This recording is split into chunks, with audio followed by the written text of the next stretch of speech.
कैसे हैं आप सब और आई हो कि आप सब ठीक होंगे। तो देखो हमारी जो टेस्ट सीरीज चल रही थी उसमें हमने कम से कम 27 से 30 क्वेश्चन पेपर हमने कंप्लीट करा दिए थे।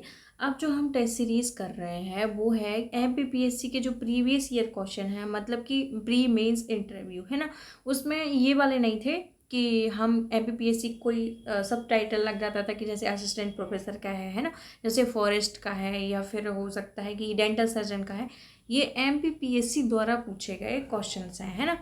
ओके, इसमें हमने सिर्फ उन्हीं क्वेश्चन को लिया है 100 क्वेश्चन में से जो एमपीजीके से रिलेटेड हो और जो हमारे एग्ज़ाम के लिए भी बहुत अच्छे मतलब इम्पोर्टेंट हो। ठीक है, अब देखो हम देख रहे हैं 2014 से हम इसको स्टार्ट करने वाले हैं। 2014 से लेकर 2025 तक के सारे क्वेश्चन पेपर हम इसमें करेंगे। ठीक है, अब देखो ये लिखा भी हुआ है कि मध्य प्रदेश लोक सेवा आयोग जो है उसमें प्रारंभिक परीक्षा में विगत 10 वर्षों से सामान्य ज्ञान में जो पूछे गए क्वेश्चन हैं हम उनको करने वाले हैं। ठीक है, अब स्टार्ट हम कहाँ से कर रहे हैं? एमपीपीएससी राज्य सेवा परीक्षा 2014 से हम इसको स्टार्ट कर रहे हैं। ठीक है, ओके।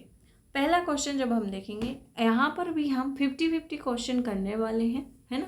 पहला क्वेश्चन जो है क्या है कि किस वंश के राजाओं ने खजुराहो में स्थित मंदिरों का निर्माण कराया, है ना। अब हम देखो जैसे ये हमने अपना मैप बना लिया रफली डायग्राम से, ये हमने मैप बनाया है ना, ये मैप बन गया। यहाँ पर जो बुंदेलखंड क्षेत्र है यहाँ पर कौन था?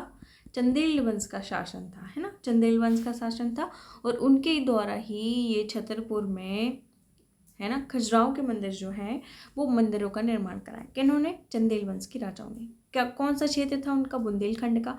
अब हमने ज्योग्राफी में भी देख लिया कि बुंदेलखंड कहाँ पर है, तो यहाँ पर है ये बुंदेलखंड और यहाँ पर चंदेल वंश का शासन था, उनके द्वारा खजुराहो के मंदिर का निर्माण कराया गया था। अब चंदेल वंश के बारे में हम थोड़ा थोड़ा देख लेते हैं कि इसमें क्या क्या था। जैसे पहले जो शासक आते वो हम स्थापत्य कला की दृष्टि से देख रहे हैं, है ना। अब पहले जो है लक्ष्मण वर्मा के बारे में हम पढ़ते हैं, लक्ष्मण वर्मा, है ना। लक्ष्मण वर्मा के बारे में जब हम पढ़ते हैं तो इन्होंने कौन सा मंदिर का निर्माण कराया था? चतुर्भुज मंदिर का निर्माण कराया था, चतुर्भुज मंदिर। ठीक है, इनके अलावा इन्होंने लक्ष्मण मंदिर अपने नाम पर भी कराया था, लक्ष्मण मंदिर का निर्माण कराया था। फिर हम दूसरे शासक देखेंगे जो इम्पोर्टेंट है, राजा धांग, है ना, राजा गंड देखेंगे, फिर धांग देखेंगे। इन्होंने कौन से निर्माण कराए थे? वो हैं बैद्यनाथ, दीनानाथ, है ना, हाँ, जैननाथ या फिर जिन्ननाथ, मतलब कि जो जितने भी कुछ जैन मंदिर से रिलेटेड और कुछ इस प्रकार से बैद्यनाथ, दीनानाथ, जन्नाथ ये मंदिर निर्माण कराए थे। फिर हम धंगदेव को देखते हैं तो उन्होंने चतुर्भुज चित्रगुप्त मंदिर जो है, सूर्य मंदिर है, हम पढ़ते भी हैं कि चित्रगुप्त मंदिर है किस देवता को समर्पित है, तो सूर्य मंदिर उनके द्वारा बनवाया गया था। ठीक है, अब ये हो गए। अब इसके बाद जो इम्पोर्टेंट बसते हैं वो कौन से हैं? विद्याधर, ये विद्याधर। ठीक है, विद्याधर ने कौन सा मंदिर बनवाया था? बहुत ही फेमस मंदिर है, क्या नाम है? खजुराहो का कंदरिया महादेव मंदिर, है ना, कंदरिया महादेव मंदिर। अब महादेव लगाए मतलब कि शैव धर्म से संबंधित है। फिर इसके बाद एक रहते हैं कीर्तिवर्मन, है ना, इनके बारे में भी देख लेते हैं। ये अपने नाम से कीर्ति सागर जो तालाब है वो बनवाते हैं। ये हो गया स्थापत्य कला में। इतना हमें चंदेल वंश से रिलेटेड याद रखना था। ठीक है, पहला हमारा क्वेश्चन डन हो गया। अब हम सेकंड देखेंगे। हाँ, मध्य प्रदेश में प्रतिवर्ष निमाड़ उत्सव कहाँ पर आयोजित किया जाता था? तो यह है ये महेश्वर का। देखो उत्सव हो, मेले हो, कहीं ना कहीं मंदिर हो, ये क्वेश्चन पूछते ही हैं। 1 से 2 क्वेश्चन आपको देखने को लिए मिल जाएंगे कि गुफा कहाँ है, ये उत्सव कहाँ होता है, मेला कहाँ हुआ था, ये सम्मान किसको दिया गया था या फिर कहाँ पर आयोजित किया जाता है। तो इस प्रकार के क्वेश्चन बन सकते हैं। इसीलिए जब आप करेंट अफेयर पढ़ो या फिर आप जो परीक्षा धाम या फिर आपके पास जो भी बुक है आप उसको पढ़ रहे हो तो थोड़ा सा ध्यान से पढ़ो। ठीक है, अब जैसे बरमान मेला हुआ वो कितने दिन लगता है, कहाँ पर होता है ना, इस प्रकार के भी क्वेश्चन आपसे बन सकते हैं। हाँ, अब नृत्यों के बारे में बात करेंगे थर्ड क्वेश्चन में कि गौड़ नृत्य किस जनजाति द्वारा किया जाता है? तो इसका क्या आंसर हो जाएगा? मुड़िया जनजाति द्वारा किया जाता है। ठीक है, हाँ। अब इसके अलावा ऐसा परधोनी नृत्य भी होता है, हमें पता है परधोनी नृत्य बैगा जनजाति और गौंड जनजाति दोनों सम्मिलित रूप से करते हैं, ठीक है। दामांडी मुड़िया, ये मुड़िया का ही टाइप है। कूर्कु जनजाति द्वारा भी बहुत सारे नृत्य किए जाते हैं। और नृत्यों की बात करें तो हमने बहुत सारे नृत्य अभी हमने कर भी लिए 2-4 दिन पहले। जैसे हमने मटकी नृत्य के बारे में पढ़ा था, काठी नृत्य के बारे में पढ़ा था, है ना। इसके बाद राई नृत्य के बारे में पढ़ा था, है ना। लहंगी, दुलदुल, घोड़ी, ये नृत्यों के बारे में पढ़ा था। अब मटकी नृत्य हमने कहाँ पढ़ा था, ये पूछ भी चुके हैं PYQ के पॉइंट ऑफ व्यू से, इसीलिए मैं उसको रिवाइज करा रही हूँ, ठीक है। मटकी नृत्य जो हमने पढ़ा था वो मालवा क्षेत्र में पढ़ा हुआ था। काठी नृत्य के बारे में जब हम बात कर रहे थे तो ये निमाड़ क्षेत्र में कर रहे थे, ठीक है। राई नृत्य के बारे में जब हम पढ़ रहे थे तो बुंदेलखंड में राई नृत्य, और हमें पता है पद्मावत जो है उस रचना में राई नृत्य का जिक्र होता है ना। दुलदुल घोड़ी या फिर लहंगी नृत्य कहाँ पर हम पढ़ रहे थे, शहरी जनजाति द्वारा चंबल क्षेत्र में हम इसको पढ़ रहे थे। तो यहाँ पे जो कुछ नृत्य हैं वो इस प्रकार से दिए गए हैं, और बाकी इसकी डिटेल वीडियो जो है मैंने ऑलरेडी आपको पढ़ा दिया है, तो आप वहाँ से भी इसको देख सकते हैं, ठीक है। ओके, तानसेन सम्मान के बारे में अब हम पढ़ेंगे। नेक्स्ट क्वेश्चन हमारा है तानसेन सम्मान 2014 से रिलेटेड है क्वेश्चन। तो 2014 हम नहीं पढ़ेंगे, हम अपना वर्तमान का पढ़ेंगे कि तानसेन सम्मान किसको दिया गया है। देखो तानसेन है ना, तानसेन में क्या रहता है कि संगीत से संबंधित है, हमें पता है संगीत से संबंधित है। तो हम किसी को बोलेंगे ना कि यार सिर्फ तानसेन में बनूंगा, ये कहना इतना आसान नहीं है। उसके लिए आप बस सपने मत देखो, सपने मतलब या स्वप्न मत देखो, उसके लिए प्रैक्टिस करो।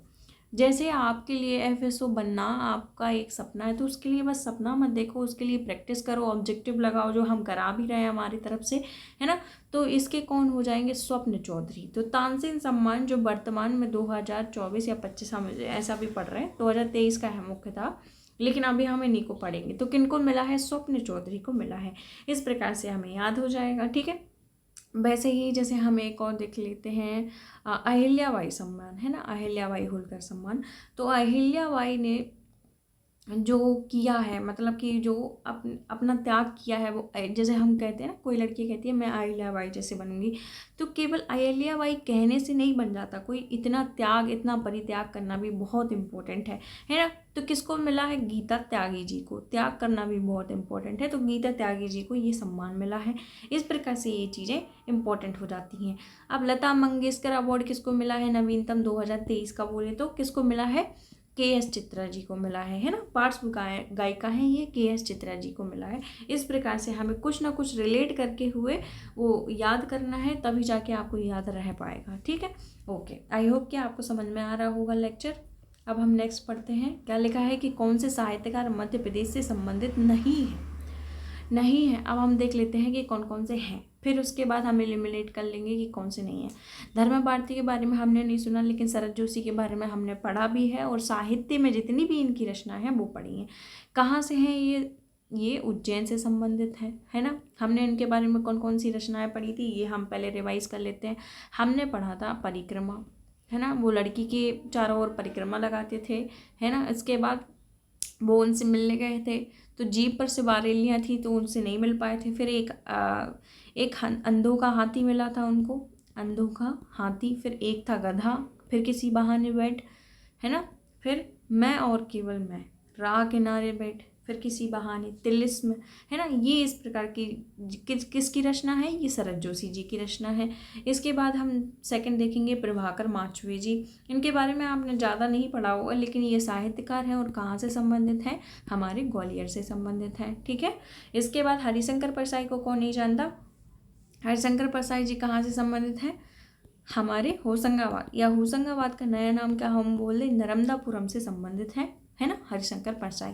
अब इनकी रचनाओं के बारे में हम बात करेंगे तो एक निठल्ले की डायरी, है ना, एक निठल्ले की डायरी, और फिर सदातार का ताबीज, और फिर भूत के पांव पीछे। इस प्रकार की जो है इनकी रचनाएं हैं, ठीक है, हमने पढ़ ली। अब नेक्स्ट क्वेश्चन हम देखते हैं। मध्य प्रदेश के किस जिले में ग्रेफाइट उत्पादन के लिए जाना जाता है, या फिर मध्य प्रदेश को किस जिले को, which district of Madhya Pradesh is known for graphite production. तो किसके लिए जाना जाता है, बैतूल। हमने काफ़ी बार इसके बारे में पढ़ा है ना। तांबे के बारे में हमने बालाघाट को अक्सर सुना है, मैंगनीज के बारे में हमने बालाघाट को ही सुना है, बालाघाट छिंदवाड़ा है ना। फिर हीरे के लिए हमने पन्ना और छतरपुर को सुना है, कोयले के लिए हमने सिंगरौली शहडोल को सुना है ना। इस प्रकार से हमने पढ़ा हुआ है। अब क्या लिखा है कि मध्य प्रदेश में सागौन के वन क्षेत्रफल में कितने प्रतिशत भाग में पाए जाते हैं। सागौन पूछा है। देखो मुझे करंट रिपोर्ट का तो नहीं पता है, लेकिन शायद वही है। तो हमने पढ़ा है कि सागौन हमारे मध्य प्रदेश में 19.36% पाए जाते हैं, मतलब लगभग 20% पाए जाते हैं, है ना। और साल वन का जब देखें तो 4.15% पाए जाते हैं। ये साल है और ये सागौन है, ठीक है।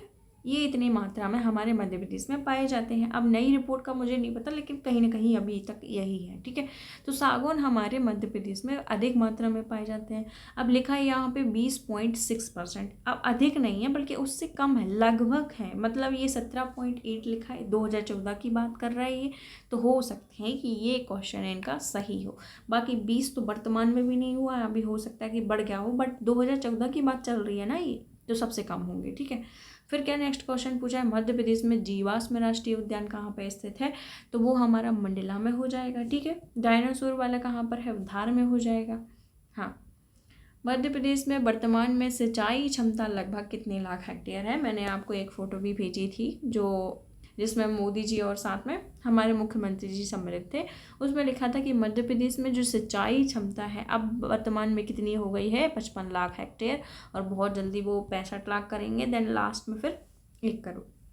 अभी देखो, लेकिन अभी उन्होंने 2014 के हिसाब से पूछा है, तो क्या आंसर हो जाएगा 44.94। लेकिन अब अभी वर्तमान में कितनी है ये क्वेश्चन तो अभी भी आ सकता है हमारे एफएसओ में। तो 2025 में क्या है, अभी भी 55 लाख पहुंच चुकी है, ठीक है, क्षमता ये।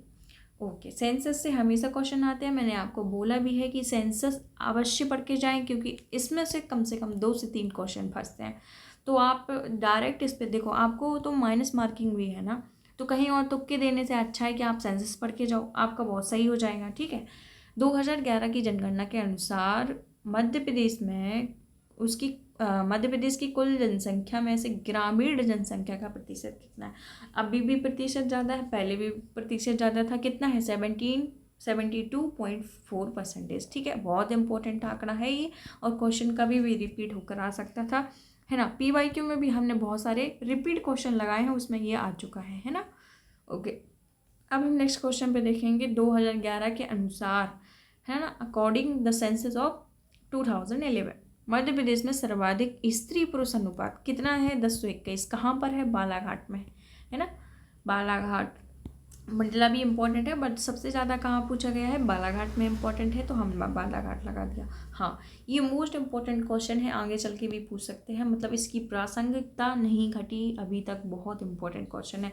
नर्मदा घाटी किसका उदाहरण है, भ्रंश घाटी का, भ्रंश कगार का नहीं, भ्रंश घाटी का। मतलब कि जो 2 स्थल हैं, मान लो, है ना, 2 स्थल हैं, ऊपर थे और अपने आप ही, या फिर हो सकता है कि भूकंप के पश्चात, है ना, इरोजन के पश्चात ये नीचे वाला स्थान, बीच वाला स्थान अपने आप ही नीचे चला जाए, तो इस प्रकार से ये भ्रंश घाटी बन जाती है, बैली और, है ना। तो इसको ये आंसर हम मानेंगे नर्मदा घाटी के बारे में। हाँ, अब फिर से पूछा है, नर्मदा घाटी किन पर्वत श्रृंखलाओं के मध्य स्थित है। ये क्वेश्चन अभी भी बहुत इंपॉर्टेंट है। देखो हमने एक ट्रिक बनाई थी, VNST, मध्य प्रदेश में ये उत्तर से और ये दक्षिण, है ना। V का मतलब क्या है, विंध्याचल पर्वत, है ना, हमारे मध्य प्रदेश में विंध्याचल पर्वत। फिर N से क्या नाम दिया है हमने, नर्मदा। फिर S से क्या नाम दिया है हमने, सतपुड़ा। फिर इसके बाद T मतलब ताप्ती। इस प्रकार से ही अरेंजमेंट है हमारे मध्य प्रदेश में, है ना। दक्षिण में ताप्ती है, फिर है सतपुड़ा, फिर है नर्मदा, फिर है विंध्याचल। अब क्या पूछा है, नर्मदा किन पर्वत श्रृंखलाओं के मध्य स्थित है। तो पहली तो ये विंध्याचल हो जाएगी, और यहाँ पर सतपुड़ा हो जाएगी। तो कहाँ पर लिखा है विंध्याचल और सतपुड़ा, या C पे, तो ये आंसर हमारा सही हो जाएगा। फिर बिरसिंहपुर जल विद्युत केंद्र, इसके बारे में हमने क्विज़ भी कर लिया, बहुत सारे क्विज़ मैंने अभी कल परसों ही दिए थे ये कुछ हमारे टेलीग्राम चैनल पे। हाँ, जो बच्चे अभी तक टेलीग्राम चैनल ज्वाइन नहीं करे हैं कृपया कर ले, वहाँ पर क्विज़ दिए जाते हैं, इंपॉर्टेंट नोट्स दिए जाते हैं, जो आपको मिल जाएंगे। हमारी तरफ से टेस्ट सीरीज़ भी चलाई जा रही है, जो कि आपके FSO के लिए है और काफ़ी इंपॉर्टेंट है, कारगर साबित होगी आपको, क्योंकि वो पेपर A को स्ट्रॉन्ग बनाने की ही दृष्टि से रखी है, ठीक है। ओके, अब ये यहाँ पे देखो, बिरसिंहपुर जल विद्युत केंद्र के बारे में हमने ऑलरेडी पढ़ लिया, कहाँ पर है ये, उमरिया में, है ना। इसके बाद बरगी परियोजना के बारे में हम जब देखते हैं वो कहाँ पर है, जबलपुर में, है ना। इसके बाद सीहोर की जो सिवनी में है, शहडोल में भी बहुत सारी परियोजनाएं हैं, वो भी हम देखेंगे आगे चल के।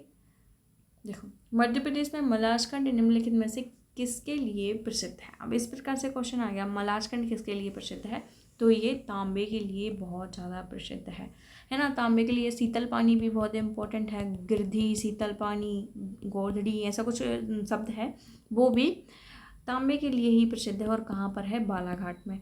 अब मैग्नीज भी आया है, तो मैग्नीज में क्या दो हमने पढ़े हैं बार बार, तरोड़ी और रमरमा। ये किसके लिए, किस खनिज के लिए इंपॉर्टेंट है, मैग्नीज के लिए इंपॉर्टेंट है, ठीक है। लो एस के बारे में देखेंगे। अब देखो यहाँ पर इस प्रकार से आए, तो ये तीनों हम इस प्रकार से भी याद कर सकते हैं, जैसे मैग्नीज और तांबा हमारे मध्य प्रदेश में प्रथम स्थान है, साथ में ये जो लो एस का है इसमें 6th स्थान है, ठीक।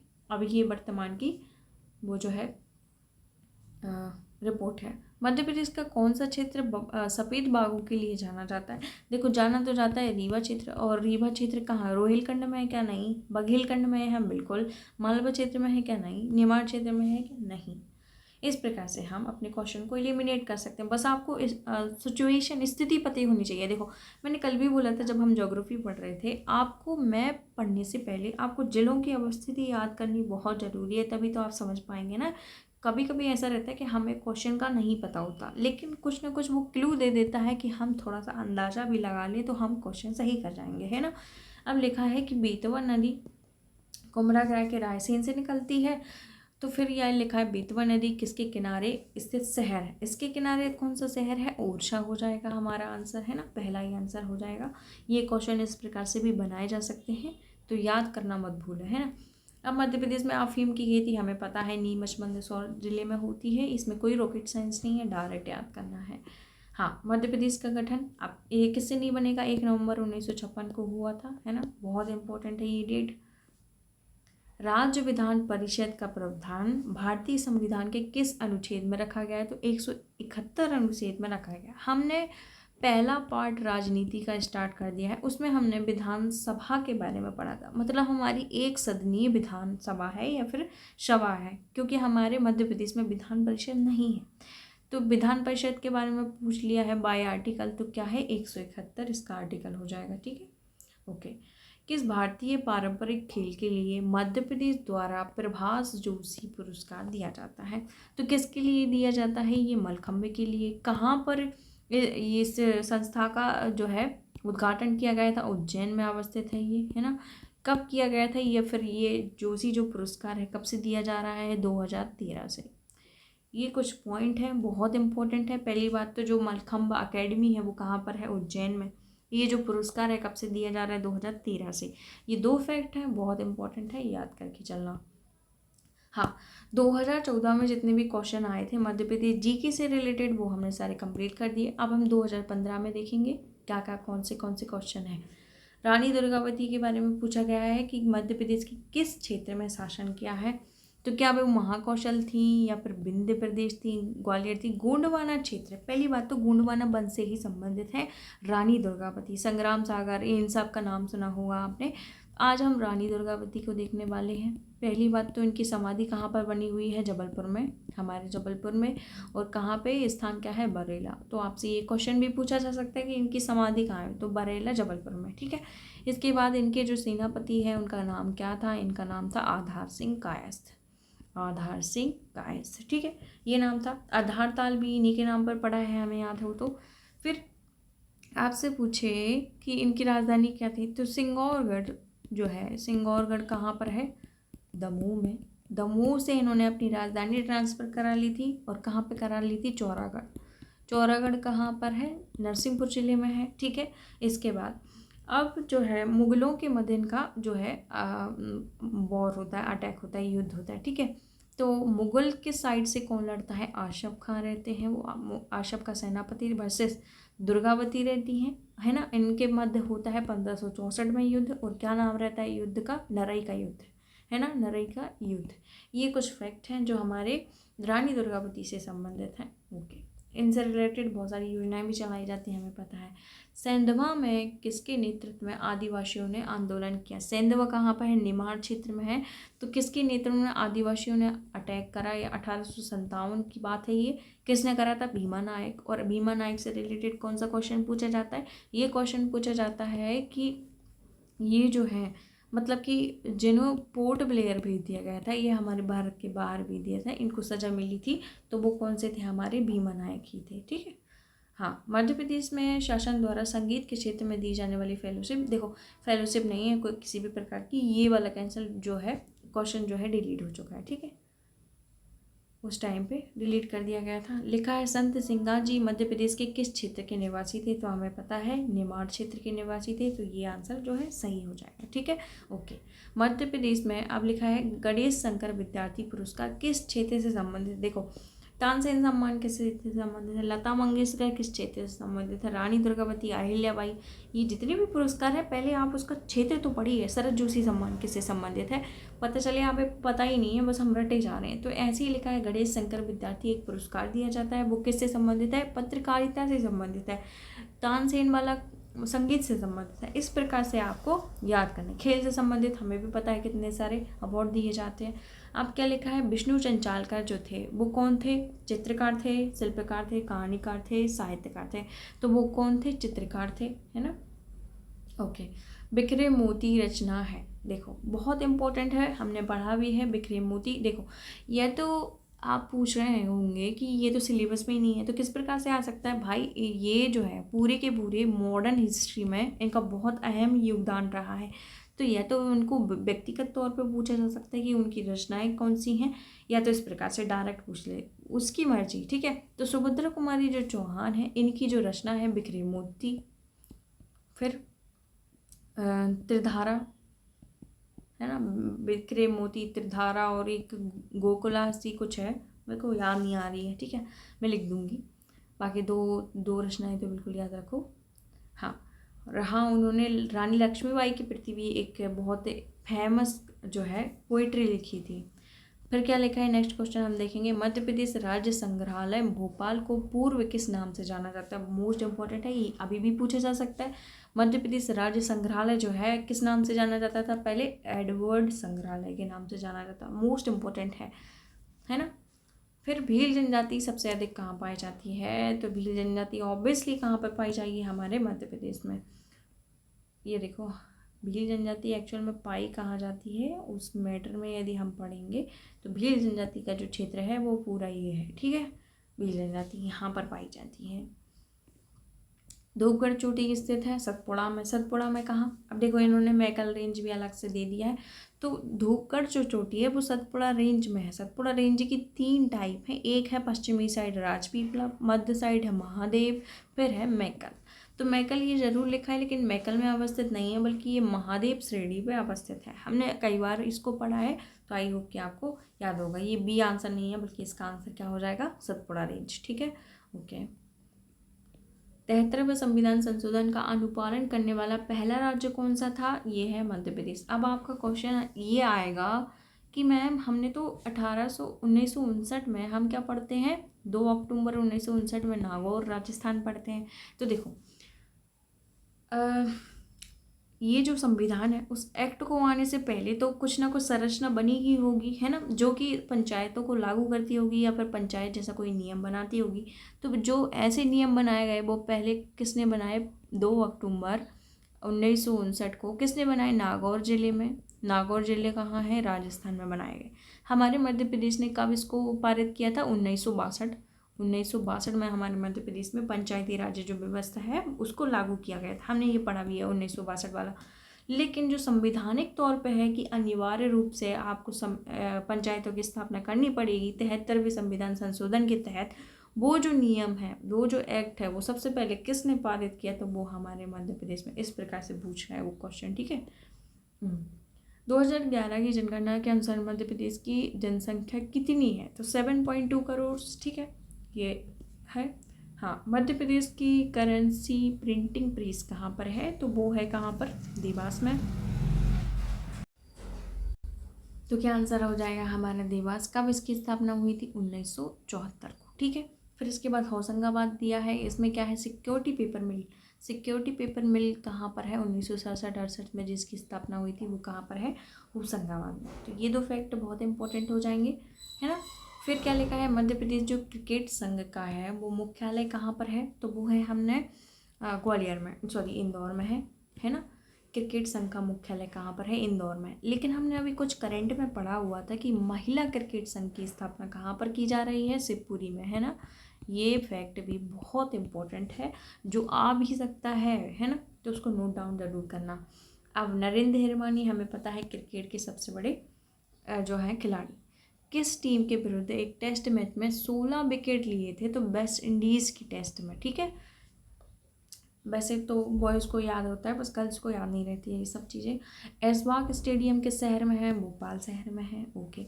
हाँ, स्टेडियम से याद आया, एक और स्टेडियम के बारे में हमने पढ़ा हुआ है जिसका नाम है डॉक्टर नहीं, चंद्रशेखर आज़ाद ऐशबाग स्टेडियम। तो वो कहाँ पर है, चंद्रशेखर स्टेडियम या चंद्रशेखर आज़ाद ऐशबाग स्टेडियम नया बनाया गया है, जो कि कहाँ पर है, बालाघाट में। ये हमने करंट में पढ़ा हुआ था, तो ये यहाँ पर फ़ायदा कर जाता है, ठीक है। फिर क्या लिखा है, मध्य प्रदेश में कान्हा बाबा का मेला कहाँ पर लगता है, तो सोडलपुर हरदा में लगता है। कहीं से भी क्वेश्चन आ सकता है, तो आप इस प्रकार की चीज़ें याद रखें। अब क्या लिखा है कि उदयगिरी की जो गुफाएँ हैं मध्य प्रदेश के कौन से जिले से संबंधित हैं, तो हमारे मध्य प्रदेश में उदयगिरी की गुफाएँ कहाँ पर हैं, विदिशा में। अब उदयगिरी पे आ गए तो पहले उदयगिरी के बारे में हम पढ़ेंगे, है ना। पहली बात तो ये किस धर्म से संबंधित है, ये क्वेश्चन भी आ सकता है कि उदयगिरी की गुफाएं किन किन धर्म से संबंधित हैं, तो वो है हिंदू धर्म और प्लस जैन धर्म से संबंधित है। अब जैन की बातें करें तो गुफा निर्माण या गुफा संख्या 1 और 20 इन दोनों में जैन धर्म से संबंधित मूर्ति हैं या फिर जो भी हो, है ना, जैन धर्म से संबंधित है ये गुफा। लेकिन जब गुफा नंबर 5 की बात करें तो ये बड़ा अवतार से संबंधित है। ये कुछ फैक्ट हैं जो हमें उदयगिरी की गुफाओं से संबंधित या नॉलेज है, ठीक है। अब क्या लिखा है कि पर्यटन स्थल मूर्ति कला का तीर्थ कहा जाता है, बहुत इंपॉर्टेंट है मूर्ति कला का तीर्थ। अभी हमने खजुराहो के बारे में पढ़ा था, वही उसमें बहुत सारी मूर्तियाँ, हर प्रकार की भिन्न भिन्न प्रकार की मूर्तियाँ हैं, ठीक है। अब कौन सी जनजाति लोहासुर को अपना देवता मानती है, लोहासुर मतलब कि लोहा, लोहा मतलब आयरन, आयरन कौन मानता है, आगरीय जनजाति। आगरीय जनजाति किसकी उपजाति है, गोंड जनजाति की।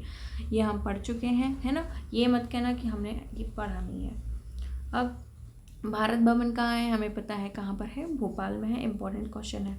मध्य प्रदेश का उत्खाद भूमि या फिर वेटलैंड का परिणाम क्या है, तो ये है अविनालिका अपर्दन। किसके द्वारा होती है, ये चंबल नदी के द्वारा। कहाँ पर होती है, भिंड मुरैना में अविनालिका अपर्दन आपको बहुमात्रा में देखने को मिल जाएगा, है ना।